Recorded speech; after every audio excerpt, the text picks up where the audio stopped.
Welcome to Luca and Miguel. Enjoy the video. You have permissions, so start now by opening your Sharepoint site and selecting New Then Page.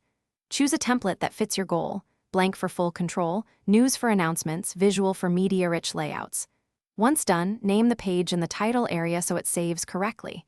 Make sure to set the audience targeting if needed. You're creating structure first, add sections next. This gets you past setup quickly and into building meaningful content without delay. Now populate the page with sections and web parts.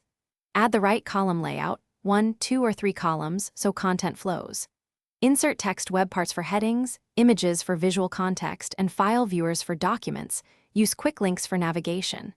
Configure each web part settings to control display, accessibility, and audience targeting. Once configured, use Preview to check desktop and mobile views, adjust spacing and alignment. This middle phase shapes usability and clarity, so take time to refine hierarchy and readability. When content is ready, click Publish and set sharing options. You can post as news or publish as a site page, add a description for search, and set page permissions or audience targeting so the right people see it. After publishing, share the link via Teams or email and monitor page analytics for engagement.